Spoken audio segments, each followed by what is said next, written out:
E aí, galera, nesse clima, né, de torcedor presente, aqui é o estádio Carlos de Alencar Pinto, de fim de treinamento. O treino terminou há pouco.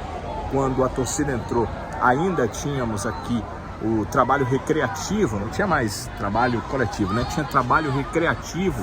E a gente vai tentar tirar algumas dúvidas que podem ter ficado de vocês e vai tentar conversar sobre esse clássico rei deste domingo. Se você está vendo o vídeo sábado ou está vendo o vídeo domingo, vale muito porque a gente vai falar sobre esse clássico rei.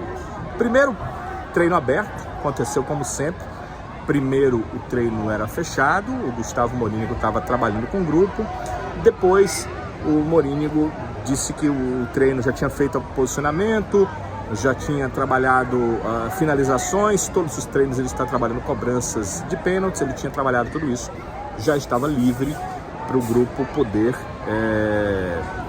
fazer o rachão e aí os torcedores poderem também participar desse treino. Então ele abriu o treinamento para a torcida, já era mais ou menos 5h48, eu marquei no relógio, na hora que me disseram o seguinte: olha, Danilo, o treino vai ser aberto agora. Então eram 5h48 quando o treino acabou sendo aberto e o torcedor já pôde participar, pôde vir aqui e dar o seu apoio.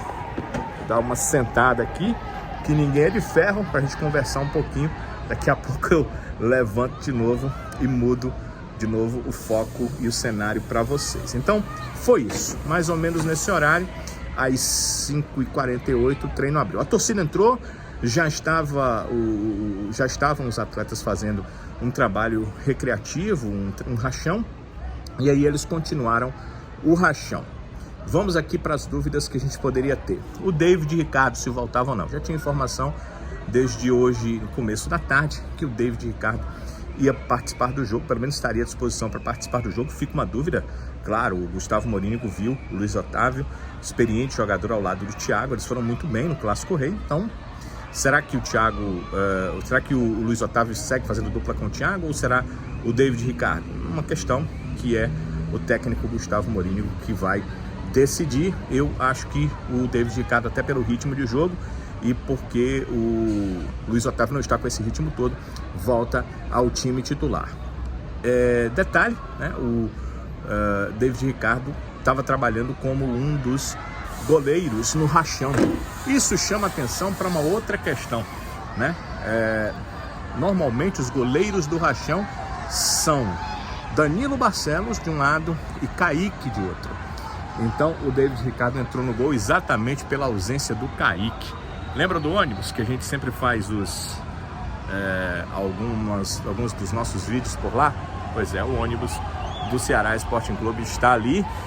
Aguarde, ônibus, né? Em outros momentos precisarei de você para ser o meu ponto aí, para fazer algum tipo de informativo aqui para que a gente possa conversar. Pois é, o Kaique não participou do treino, o Kaique não estava no momento ali do rachão e ele deve ser uma ausência, é um jogador importante, deve ser uma ausência no Clássico Rei deste sábado, porque não participou do treinamento. Então, David Ricardo voltou normalmente, Kaique não participou do treinamento, perdeu até seu lugar, claro, no rachão, não tinha como participar. O goleiro do rachão foi o David Ricardo no lugar dele. Tem me perguntado, eu até respondi no Futebolês, mas também respondo aqui para vocês, algumas pessoas têm me perguntado quem é que pode participar desse jogo, atletas que foram recentemente contratados, e quem é que não pode participar. Enquanto isso, eu vou dizendo para vocês que os torcedores já vão evacuando aqui o estádio Carlos de Alencar Pinto enquanto a gente grava esse vídeo. O Pedro Lucas e o Álvaro são os dois que não podem, eles foram inscritos depois do período de regularizações, por isso eles não podem participar. Já o William Maranhão foi regularizado há tempo. Eu pensei que não tinha mais essa dúvida, mas alguns torcedores me perguntaram sobre o Varley, se o Varley tinha ou não condição de jogar.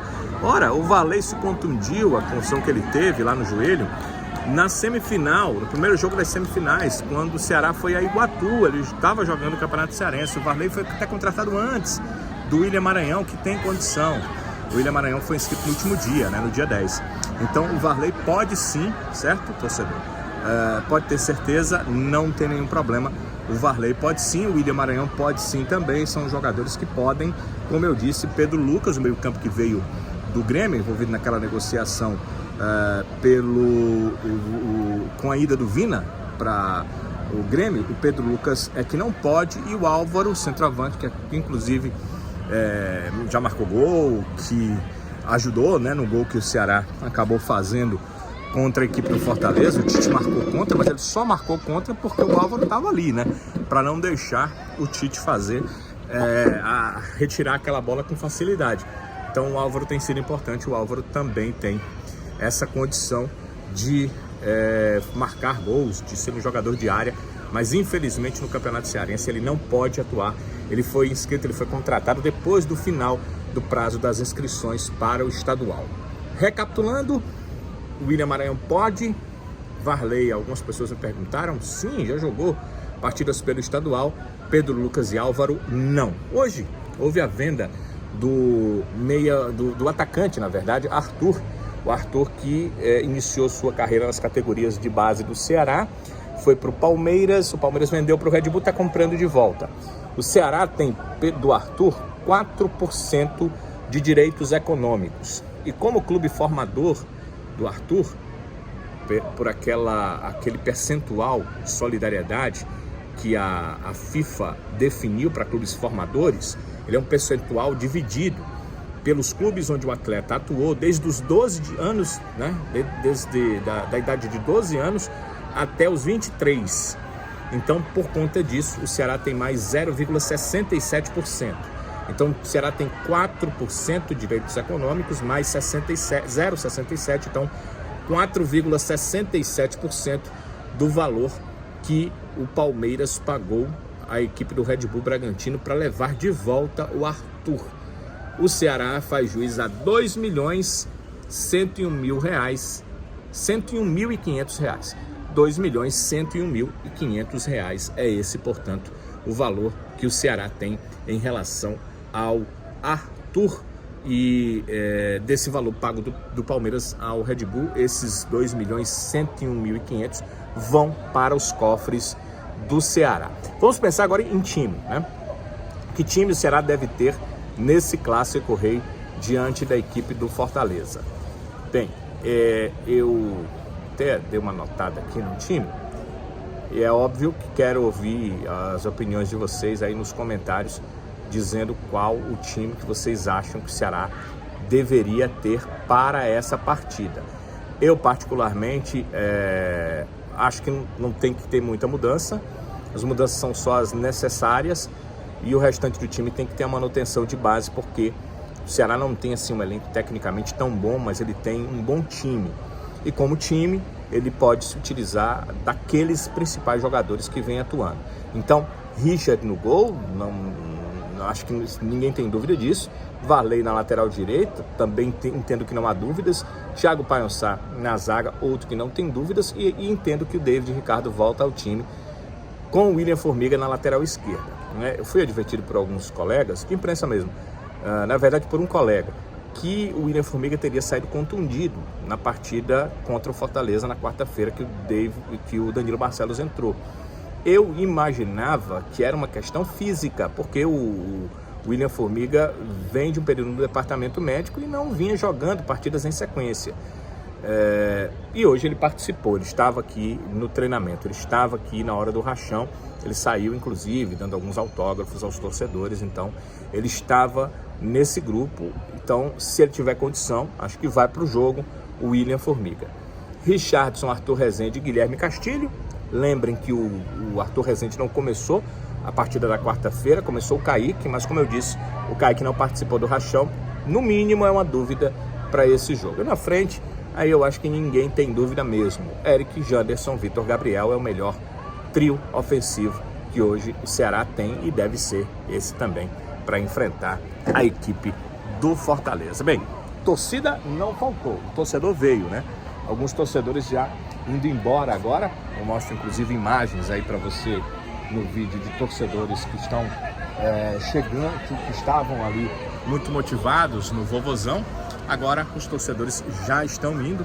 Nós aqui já passamos aí das 6h40 da noite, quando estamos gravando esse vídeo aqui em Carlos de Alencar Pinto. E é isso. Ceará e Fortaleza, mais um Clássico Rei, agora começam a decidir o Campeonato Cearense 2023. Depois do jogo, vitória, derrota, empate, o que acontecer, tem coletiva do técnico Gustavo Mourinho, e depois da coletiva eu trago um vídeo com a gente fazendo um resumão da coletiva e conversando um pouco sobre essa partida e sobre os preparativos do Ceará, que aí vai ter uma semana para se preparar, acredito que adequadamente, uma semana é ótimo para preparação para jogos decisivos, para a segunda partida das finais do estadual, que acontece no dia 8. Então é isso, galera, um abraço, uma ótima tarde, noite, dia, manhã para todos. A gente aguarda agora o Clássico Rei para voltar a conversar por aqui. Fiquem com essas imagens, o torcedor do Ceará vindo a Porangabuçu fazendo a festa.